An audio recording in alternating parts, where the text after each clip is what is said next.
Hola, ¿cómo están? Vamos a continuar con el, el Espíritu Santo en San Pablo y en la carta a los romanos precisamente. Vamos a retomar y hacer un resumen de la clase anterior para después también en esta clase comenzar ya con el Espíritu Santo en Juan, en las cartas de San Juan, y con eso concluir el curso. Bueno. Entonces, la ley y el espíritu de vida en Romanos 8 del 1 al 2, los primeros dos versículos. Así pues, no hay ahora, dice el texto, ninguna condenación para los que están en Cristo Jesús, porque la ley del espíritu de vida en Jesús te ha liberado de la ley del pecado y de la muerte.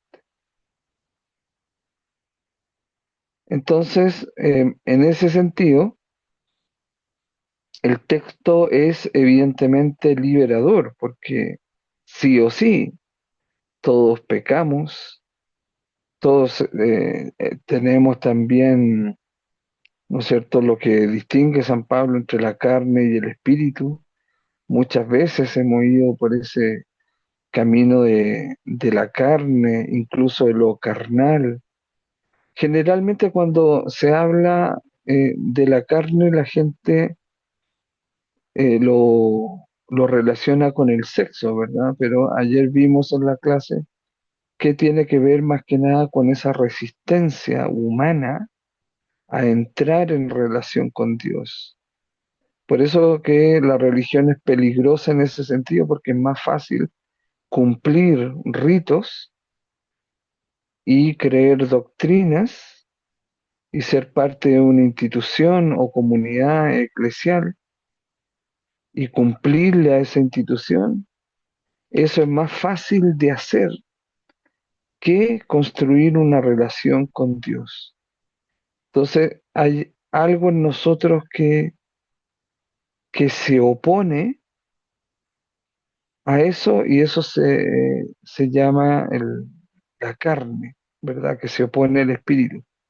Porque el espíritu, evidentemente, como dijimos ayer, lo puso Dios en nosotros, es un sello, es un garante, y el espíritu humano que cada uno de nosotros posee, la conciencia, voluntad, libertad, capacidad de amar y ser amado es una realidad en cada uno de nosotros, pero no sabemos dónde está en nuestro cuerpo la conciencia, o la libertad, o la voluntad, o esa capacidad de entregarnos.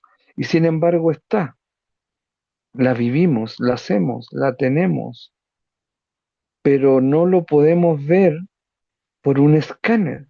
Ahora que hay tanta tecnología, ¿no es cierto?, que se pueden hacer incluso eh, misiones así de observación a nivel nanotecnológico, o sea, mucho menos que un punto.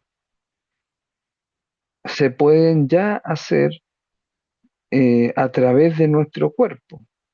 Claro, seguramente y evidentemente la salud pública aún no tiene ese sistema incorporado tecnológico, pero sí ya se hace. Entonces, hay una ingeniería en nanotecnología. Eso es. Ojalá a los hijos nuestros les gustara eso, ¿verdad? Porque ese es el futuro para proteger la vida. Con eso la nanotecnología podría eliminar un tumor, una masa o algo, eh, enviándolo hacia ahí donde debe llegar. Entonces, la nanotecnología podría decir, mira, acá está la conciencia. Lo que se ha dicho hasta el momento en cuanto a los premios Nobel y todo eso, lo que se ha dicho es que están los túbulos, es decir, los tubos dentro de la neurona donde parece que la conciencia se desplaza,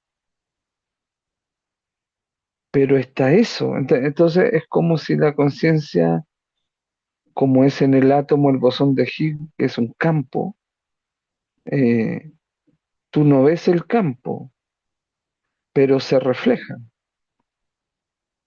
Por ejemplo, si uno coloca astillas de hierro sobre una hoja blanca y abajo de la hoja tiene un imán que lo va desplazando, esas astillas se van poniendo de pie, se van desplazando. Entonces, en ese sentido, evidentemente ahí hay un campo.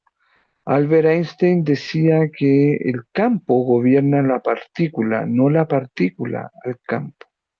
Entonces tiene que haber un campo ahí que es invisible, que no se ve.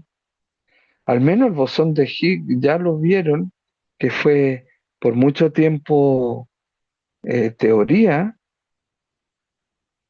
solamente, eh, que Higgs, ¿no es cierto?, el que descubrió ese bosón o ese campo que hace que exista el átomo, que se mantenga el átomo presente en la realidad, en la materia, en nosotros. Y sin embargo, el acelerador de hadrones en el CERN, en Suiza, ya ese colisionador, mejor dicho, de hadrones o de partículas subatómicas, le sacaron hasta una foto ya al bosón de Higgs. Y Higgs, que todavía estaba vivo, recibió el premio Nobel. Y es maravilloso eso, como el ser humano puede pensar, imagínate. Y es el espíritu, no solo la inteligencia, el que lo lleva a esa aventura. Porque cada descubrimiento es una aventura del espíritu, sin lugar a dudas. Y en ese sentido podemos decir que el espíritu sostiene la realidad y es el garante de que Dios existe, porque ese espíritu no es producto de una evolución, por ejemplo, de nuestro universo. Se dice que hay multiversos y nuestro universo no sería único, sino sería nuestro universo, el universo nuestro. Entonces, que tiene una antigüedad de unos 13.800 millones de años. Entonces, uno no puede decir, mira, en este punto azul, que es como una mota de polvo pálido azul, decía el científico Carl Sagan, de la serial Cosmos de los 80, él decía, y le sacó una foto con la sonda Voyager, em, y se ha descubierto actualmente que estamos solos, es decir, no hay que hablar de extraterrestres, hay que hablar de seres, si es que hay, extrasolares, porque ya en el sistema solar estamos solos, no hay vida, somos los únicos en más de 6.000 millones de kilómetros. A la redonda somos los únicos. Entonces, es un misterio, imagínate la vida, lo que vale la vida de una hormiguita, de cualquier vida. Claro, uno dice, no se va a llenar uno de insectos, bueno, San Francisco tuvo tal conciencia que hacía eso y murió incluso atormentado en esa cabaña de leña que hizo que le hicieran, murió atormentado por los ratones. Son 800 años de San Francisco así, y en Asís por un mes están exponiendo en estos momentos los restos, los huesos del esqueleto de San Francisco. Interesante sería ver si en esa mano no lo han mostrado, eh, está abierto o no, o los estigmas, o los pies, porque él recibió los 5 estigmas, duró 2 años con ese estigma, no podía caminar evidentemente. Entonces, eh, y 800 años y respetaba la vida de todos. Los insectos, los ratones lo atormentaban. Obviamente lo cuidaban, no estaba solo ahí, pero sin embargo ahí prefirió así consumirse en la creación, no traicionar. Y él no sabía hace 800 años lo que nosotros sabemos, o no ha visto esa foto de la Tierra tan sola. Y estamos todos dentro de ese punto y estamos peleando y no cuidamos la Tierra. Mortificamos al otro, mortificamos la vida. Eso, eso que dice el presidente, ¿no es cierto?, de Colombia, potencia de la vida, independiente de, no metamos la política aquí, pero los colombianos podemos tener, ¿no es cierto? Yo ya quiero nacionalizarme colombiano, esta potencia de la vida, ¿por qué?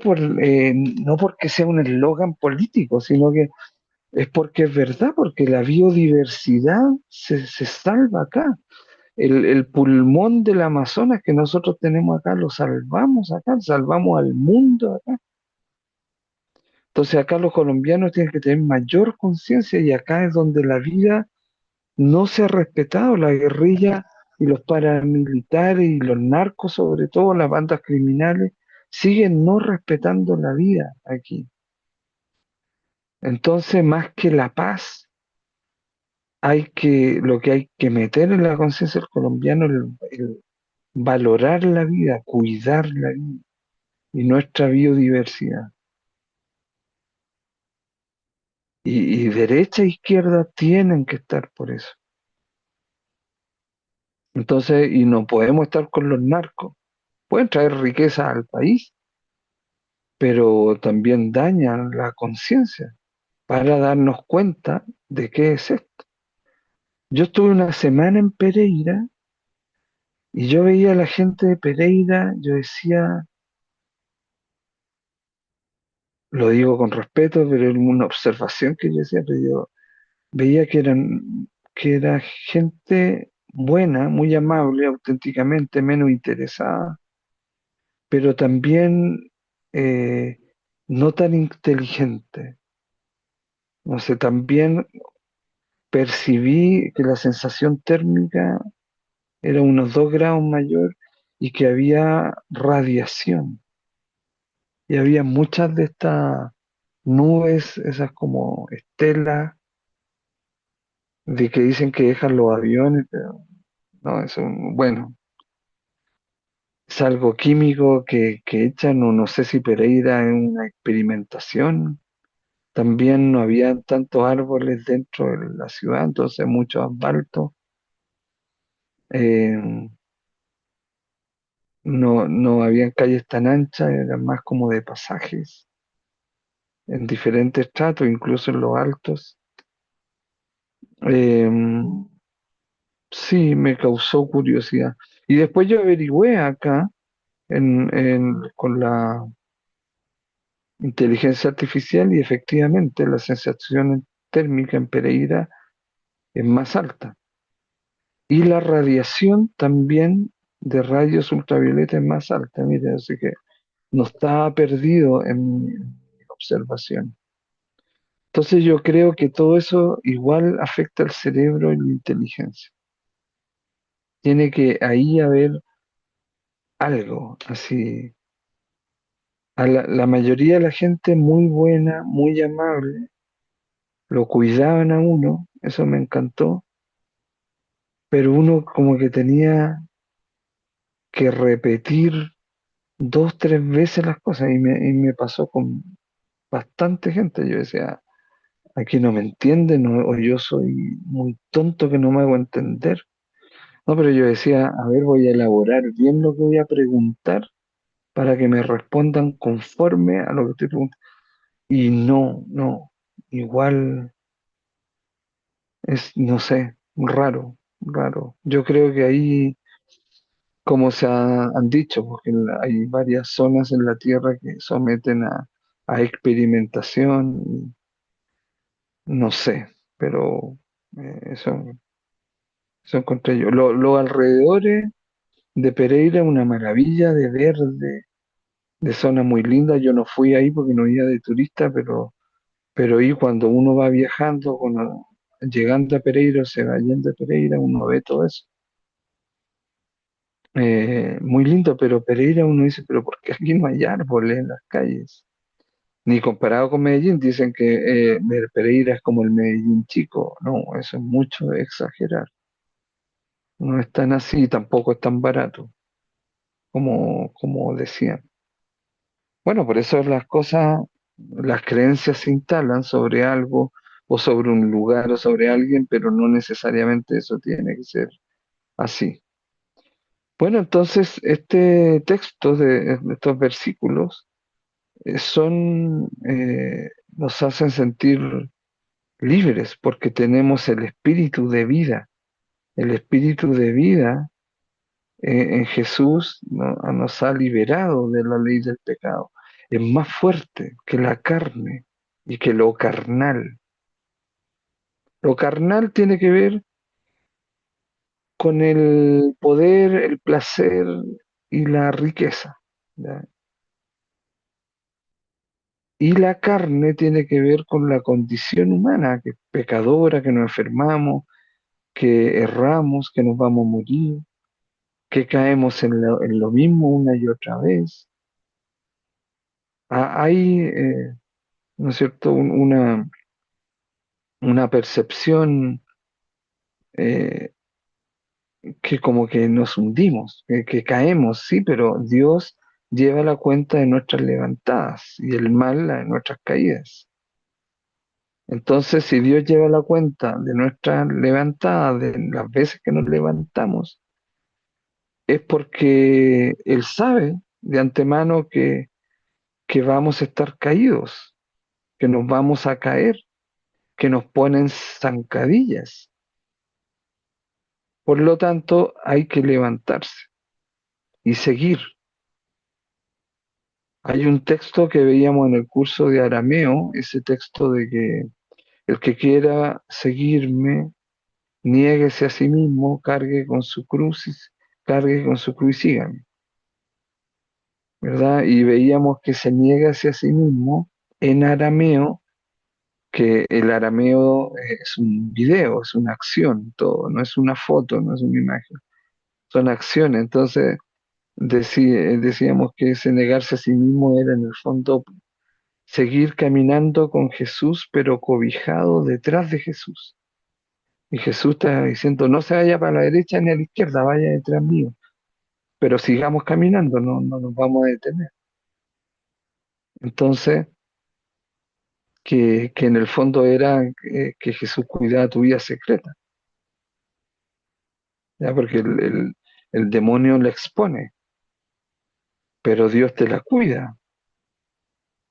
Pero si es que vas detrás de él como cobijado y así eh, diciendo yo voy a poder con esto, pero si voy siguiendo a Jesús y de esta manera y no me estanco. Esas eran las conclusiones que sacábamos del arameo. Por lo tanto, el espíritu de vida es liberador del espíritu, o mejor dicho, no espíritu, sino de la ley del pecado, que nos mortifica, nos condena. El espíritu de vida nos libera, nos desata de esa amarra que tenemos, de ese amarre que tenemos con las cosas materiales, con los hechos, con esta situación. Tenemos que desamarrarnos. Bueno, a la cuestión final del capítulo anterior, ¿quién me librará de este cuerpo de muerte que veíamos ayer? ¿No es cierto? Eh, es la pregunta que todos nos hacemos.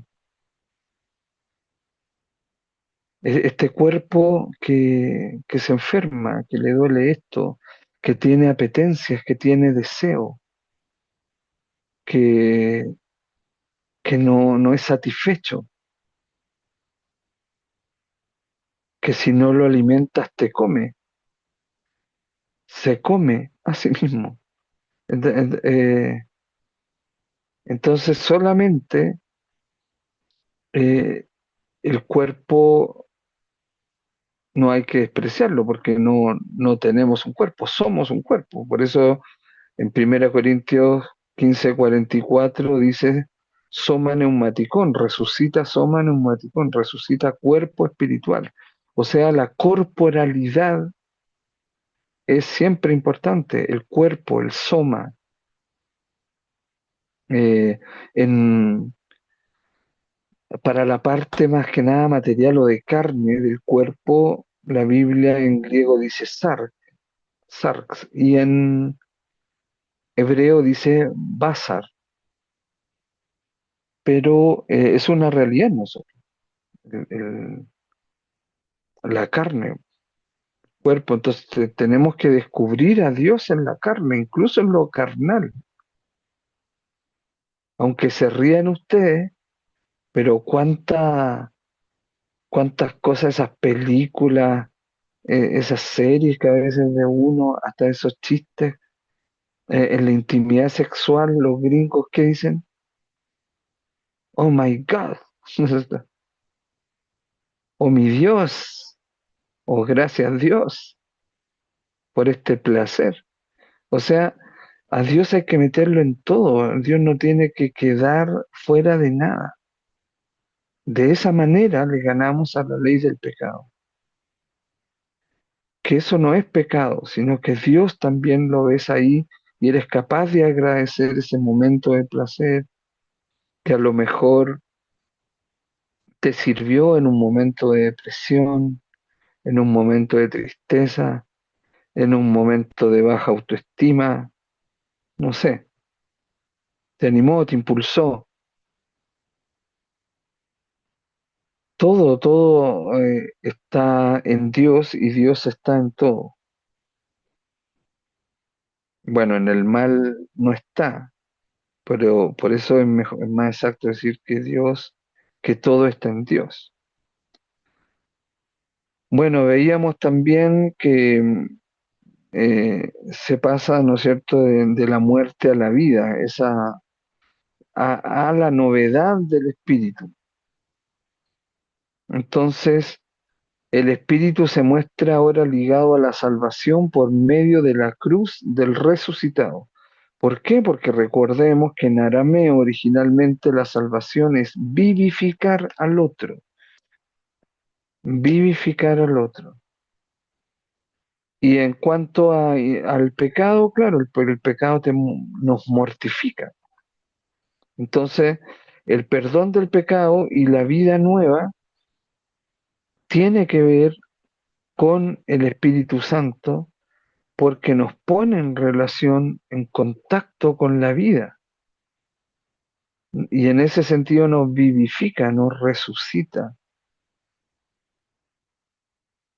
Como es sabido, el apóstol no habla, Pablo no habla nunca de Pentecostés según el estilo de Lucas. En él la experiencia del Espíritu está vinculada al acontecimiento de Pascua. De este acontecimiento brota el Espíritu del resucitado que llama al cristiano una vida nueva, templada en el Espíritu. Por tanto, no hay que portarse según la carne, sino según el Espíritu. Eso no significa que pagano y cristiano, no significa gente secular o sin Dios con la gente comparada con la gente religiosa, no. La vida, vivir según el Espíritu es vivir desarrollando lo que es el Espíritu. Las relaciones conscientes, voluntarias, libres, entregadas. Este punto es el que subrayan perfectamente los versículos 5 al 11 que siguen. Y ahí, ¿no es cierto? Vamos ahí viendo eso, la carne y el espíritu, que también algo habíamos visto que principalmente decíamos la carne es aquello que se resiste a la relación con Dios. Y el espíritu es lo que te acerca a la relación con Dios, te la potencia. Por eso que el mal, ¿qué es el mal? Es la ambigüedad. Pues el mal no es esencialmente malo, es esencialmente ambiguo. Los males, eso es venganza en general. La injusticia es un mal, el mal, pero la iniquidad es el maligno, es decir, es personal, toma personalidad. Entonces, lo que nos amarra y hace que resistamos es la ambigüedad. Con Dios hay que ser claro, por eso Él dice que tu lenguaje sea sí, sí, o sea no, no. Y después en el Apocalipsis dice que porque no le gustan los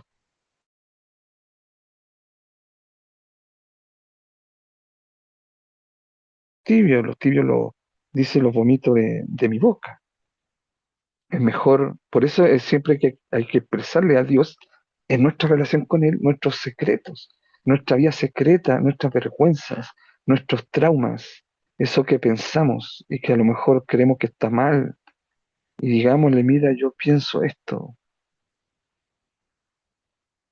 pienso hasta que ojalá tal persona no exista, pero ayúdame tú a ver cómo esa persona me puede hacer crecer y hacer mejor persona. ¿Cuánta gente que uno atiende en la terapia que termina odiando a la pareja? ¿Por qué? Porque la pareja lo mortifica o la mortifica, o el jefe, o la vecina, o el pariente, o el hermano. No podemos vivir nuestra vida mortificando la vida y más encima a veces la mortifican en nombre de Dios. Eso es lo peor, ¿no es cierto? Entonces, en ese sentido, uno tiene que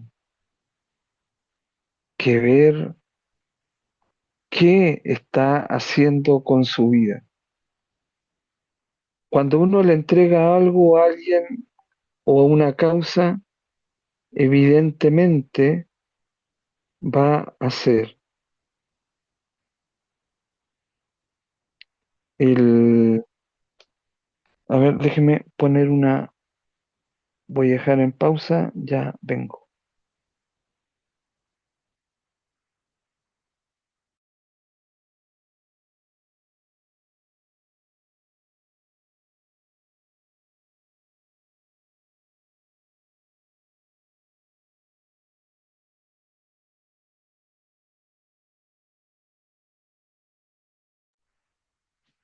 Listo, ahí sí, disculpen que estaba ahí escribiéndome mi cuñada y era para mi esposa, así que tuviera a decirle los mensajes. Bueno, entonces avancemos.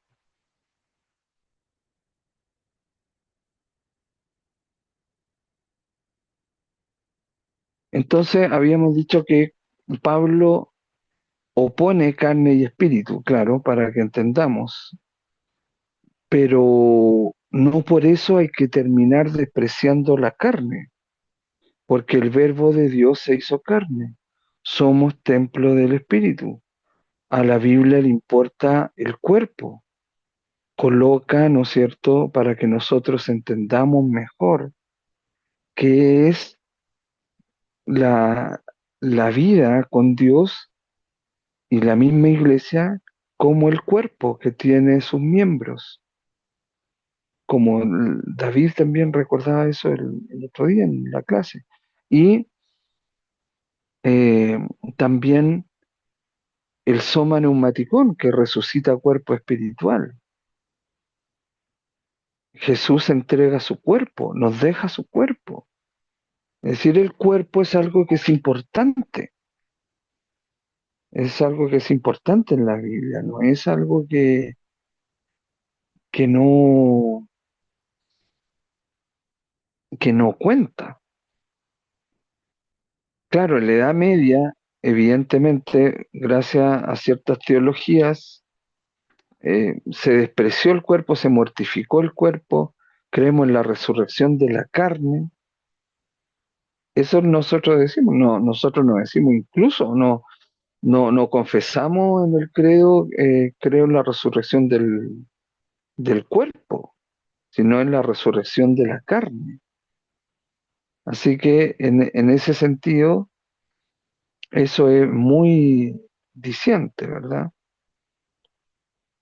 Bien, el,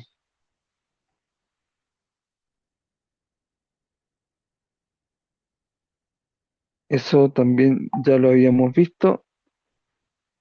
Y gracias al Espíritu, esto ya es nuevo, gracias al Espíritu,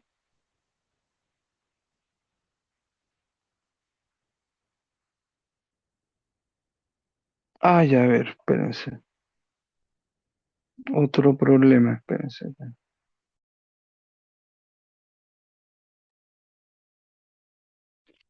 Bien, gracias al Espíritu, la escatología, que es lo que viene, ¿no es cierto?, después de la muerte, nuestros destinos eternos, la escatología está ya en parte realizada, aunque cuando tengamos que seguir esperándolo todo en la resurrección final.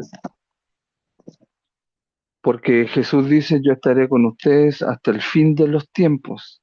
El tiempo se tiene que terminar. Incluso en la física, actualmente se está cuestionando bastante lo del tiempo. Incluso dicen que el tiempo tiene como tres dimensiones. Siempre, siempre es Trinidad, eso es muy interesante. Esta misma idea se expresa en Romanos 8:23. Dice, también nosotros poseemos las primicias del Espíritu, es decir, los primeros frutos de una vida impregnada ya por el Espíritu.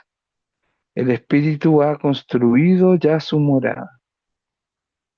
¿No sabéis que sois un santuario de Dios y que el Espíritu habita en vosotros? Claro, el Espíritu Santo inhabita en la creación, la sostiene porque construye y mantiene las relaciones que sostienen la existencia.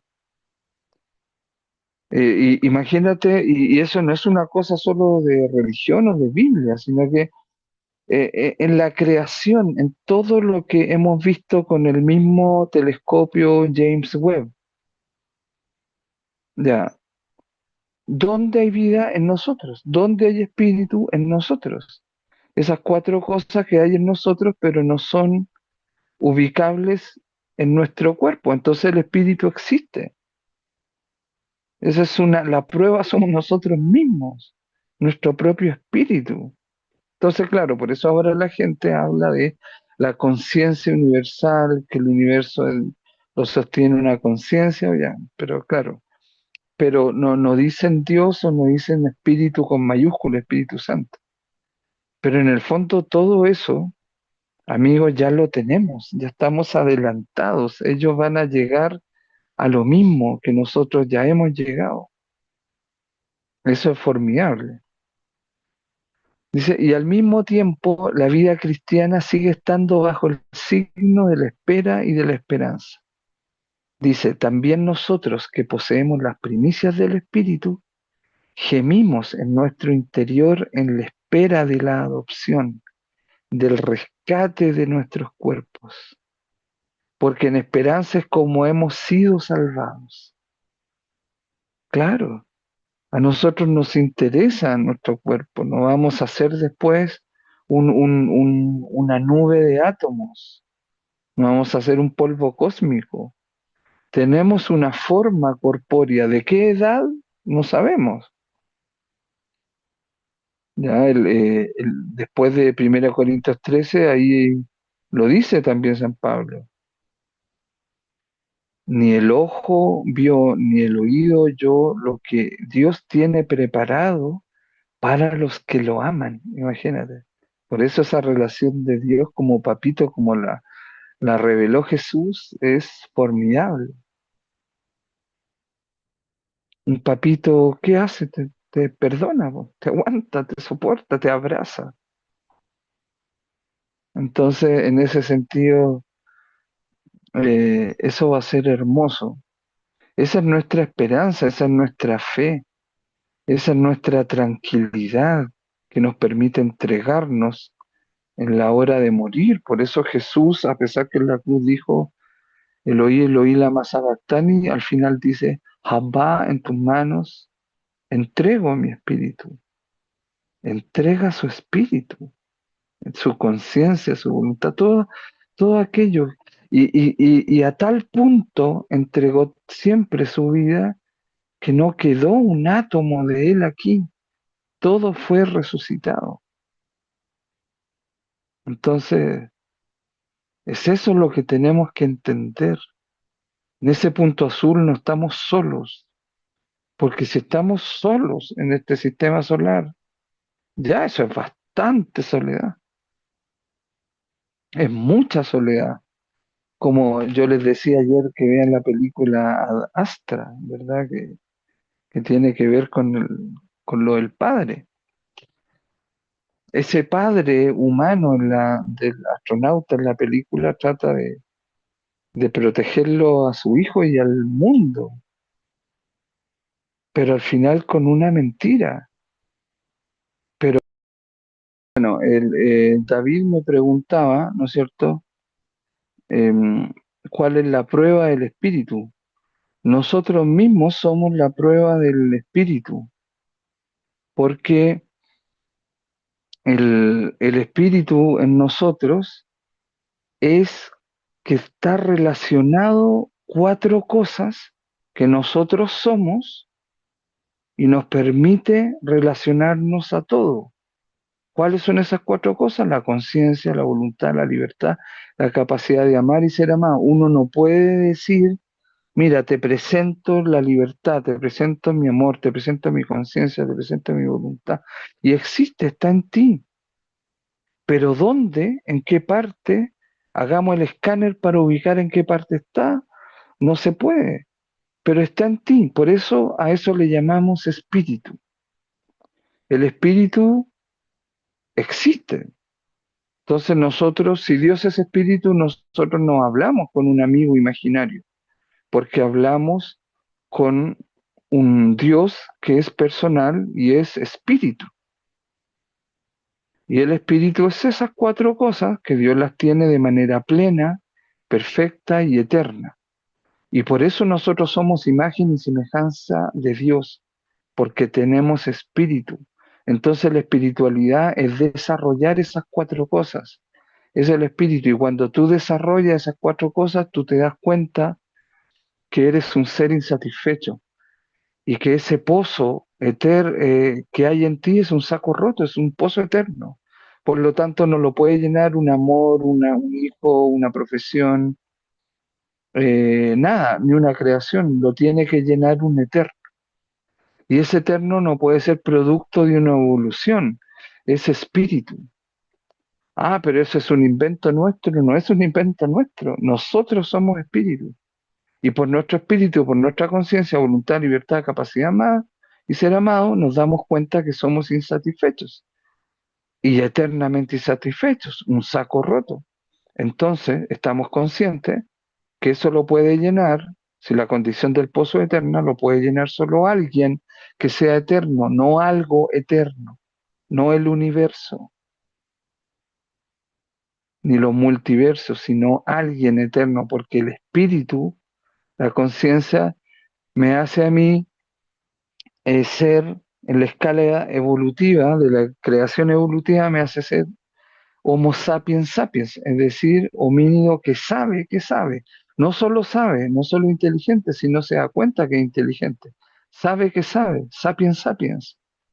Entonces es la conciencia y esa conciencia a nosotros nos hace ser alguien, no algo. Por lo tanto, yo no provengo de algo, provengo de alguien. Entonces, no, mi cuerpo es evolución, es información genética de todos mis ancestros. Pero mi cuerpo por sí solo no me hace ser alguien, sino sería un animal.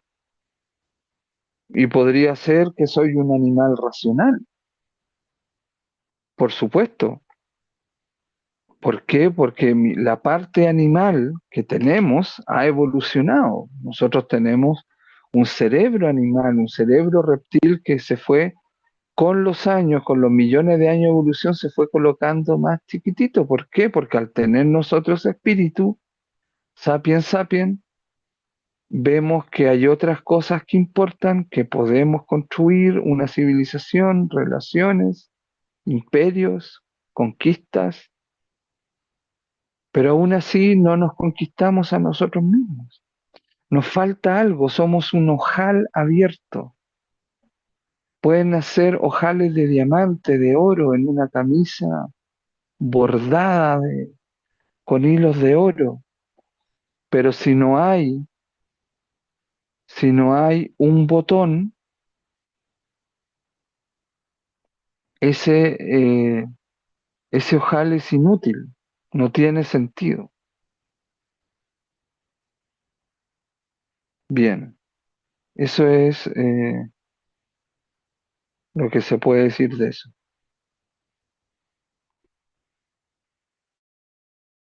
También nosotros que poseemos las primicias del Espíritu gemimos en nuestro interior en la espera de la adopción, del rescate de nuestros cuerpos. Y el papito no solo se va a conformar con un alma, se va a conformar con todo yo, con toda mi historia, con todo lo que tejí, con toda la relación que tuvimos. Y cuando entra en relación con el papito, él quiere rescatar todo en ti y todo de ti. Por eso creemos en la resurrección de la carne. Hay una esperanza en cómo hemos sido salvados. Y lo que nos salva no es la muerte de Jesús, sino su vida entregada hasta la muerte. Porque la vida es recibida, se nos entregó. Entonces, para que lo que yo tengo, que es vida en mí y en mi cuerpo, lo que tengo que hacer es entregarlo. Y nos entrenamos en entregarlo. No siempre podemos entregar, no siempre queremos entregarnos, pero tenemos que motivarnos, movernos a hacerlo. Como dice el Evangelio, como decía Jesús, fue movido a compasión, a padecer con el otro, a entregarse al otro. Eso es lo que nos falta, porque vivimos en una sociedad que quiere que hagamos lo contrario. Entonces, por otra parte, hemos de observar, ¿no es cierto?, en Romanos 8:9, las dos expresiones, el Espíritu de Dios y el Espíritu de Cristo. En estos casos es notable la variedad de las expresiones paulinas. La palabra espíritu puede ser utilizada sola, así, sin calificativo alguno, como en esas citas que ahí aparecen, pero lo más ordinario es que reciba algún calificativo, no que esté sola. Entonces, primero el calificativo de santidad. Entonces, el espíritu de santidad,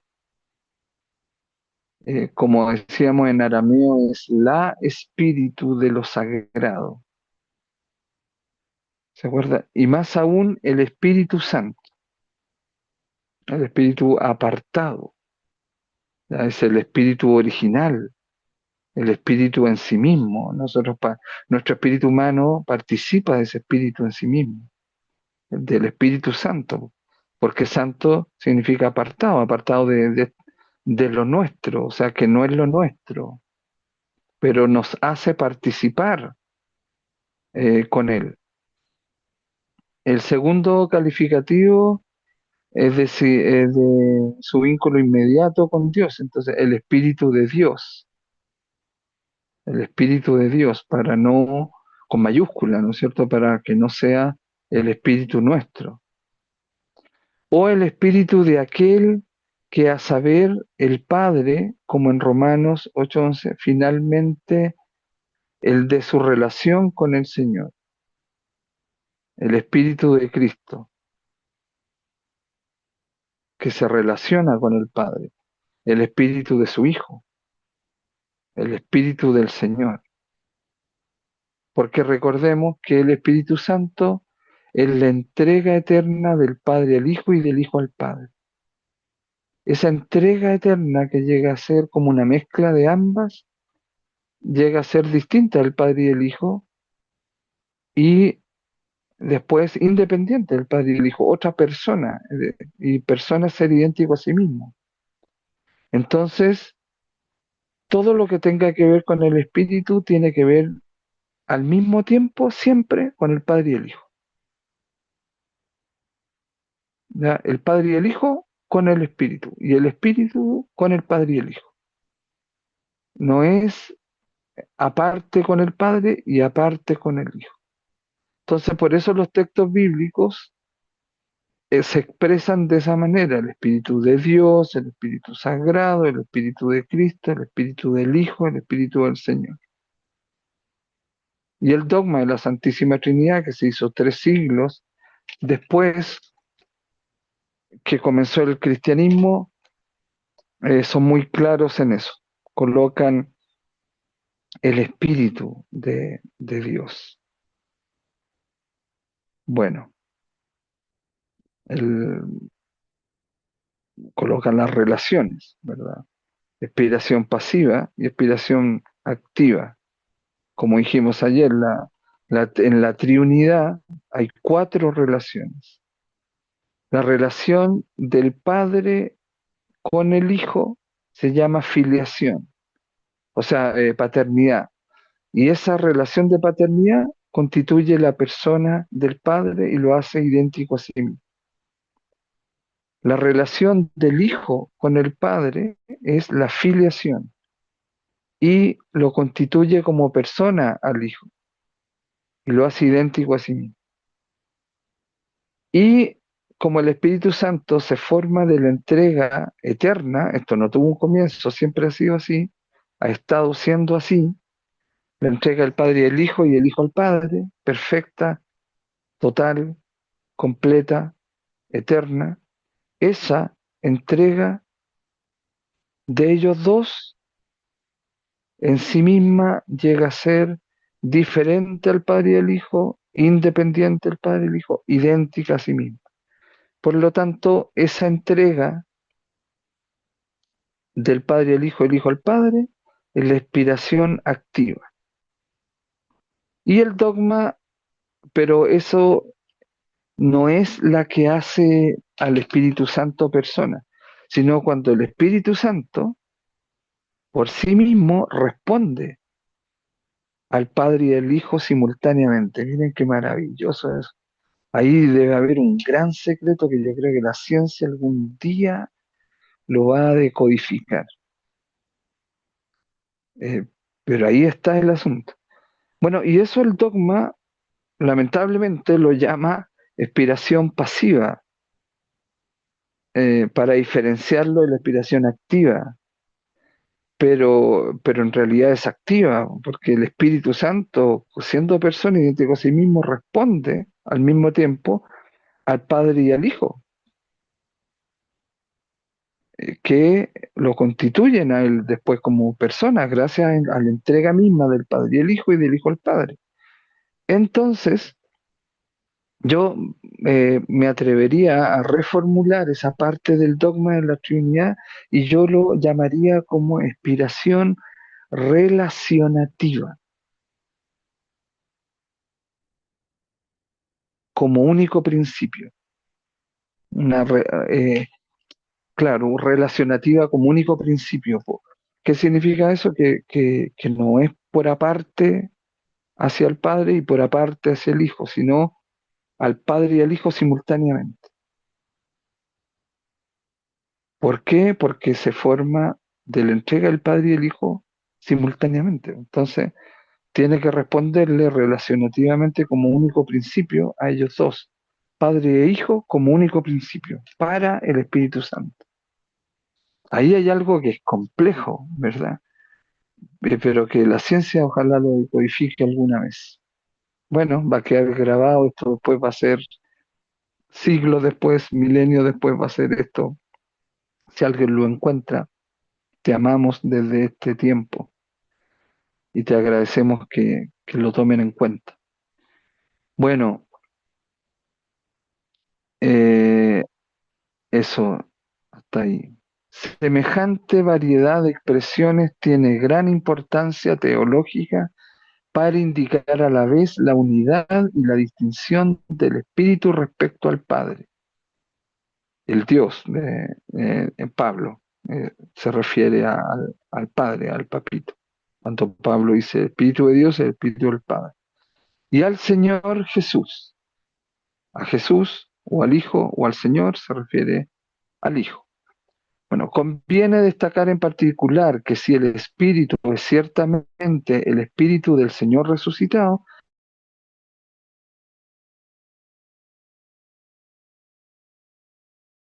hay que respetar, sin embargo, conocer y confesar a Jesús Señor. 1 Corintios 12:3. Lo habíamos visto en clases anteriores. Gracias al Espíritu puedes confesar que Jesús es el Señor.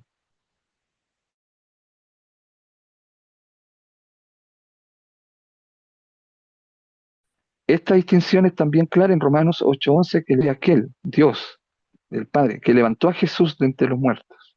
¿Ya? Entonces, por tanto, el Espíritu no es pura y simplemente una manera distinta de designar al resucitado en su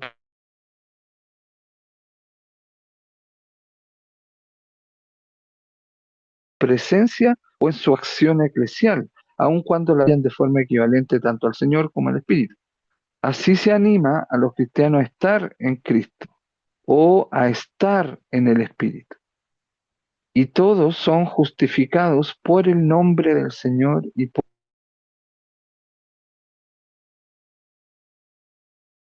por el Espíritu de nuestro Dios. Es que la Trinidad significa que Dios es uno, pero que hay relaciones, hay una triunidad. Los únicos no se suman, es un único nomás, pero no significa un número uno, sino que los tres que interdependen, se internecesitan, se interrelacionan de tal forma que si uno de ellos falta, el otro no puede estar, no puede existir, no hay Dios. Es triunidad y toda la realidad es triunitaria y cada vez la ciencia se va a dar cuenta de eso. Y eso lo hemos entendido por revelación, porque uno llega a la conclusión racional de que si Dios es uno, es una sola persona, pero no una trinidad. Eso no lo sabemos por razón, sino por revelación. En resumen, se da un paralelismo evidente entre las obras del Señor y el trabajo del Espíritu, sin que haya que identificarlos ni mucho menos. Si Cristo resucitado, si Cristo resucitado no es ya el Jesús Nazareno de antes de Pascua, tampoco es el Espíritu de Dios. Habrá que añadir que el famoso texto de 2 Corintios 3:17, el Señor es el Espíritu, no destruye la distinción que hemos establecido. En el versículo precedente, el 16, Pablo cita la escritura de Éxodo 34:34. Dice, cuando uno se vuelve hacia el Señor, se le quita el velo, o sea, se le revela. La conversión abre los ojos y permite reconocer la acción del Espíritu. Efectivamente, el apóstol practica aquí el midrás, ya el mandamiento, la enseñanza, la interpretación llamada pecher, al estilo de gentes de Qumran, identificado al Espíritu, identificando al Espíritu en el Señor de que nos habla el texto bíblico mencionado. No cabe duda de que generalmente el título señorial se le aplica a Cristo en San Pablo, Jesús es el Señor. Pero cuando el apóstol recoge un texto de la Escritura, la palabra Señor suele designar a Dios. ¿Por qué? Porque como no se podía decir en el Antiguo Testamento el nombre de Dios, que nosotros católicos decimos Yahvé, pero tampoco es eso, en su lugar se decía Adonai, y eso significa Señor o mi Señor. Entonces, por eso en San Pablo, como judío, habla del Señor también como Dios. Cuando cita la Escritura a la anterior, es decir, al Antiguo Testamento, o a la Torá, o el Tanaj, la Tanaj, o al Espíritu. Entonces el Espíritu del Señor, Jesús, es el Señor del que habla la Escritura. Es el Dios, es el Espíritu de Dios, que después se va a manifestar en el Nuevo Testamento y se va a reconocer como Espíritu Santo. Por eso San Pablo, construyendo la iglesia, construyendo la teología, construyendo el cristianismo, evidentemente, y siendo fariseo, va a citar las escrituras, no la va a contradecir, pero sí va a hacer que trascienda, que se plenifique. Bueno,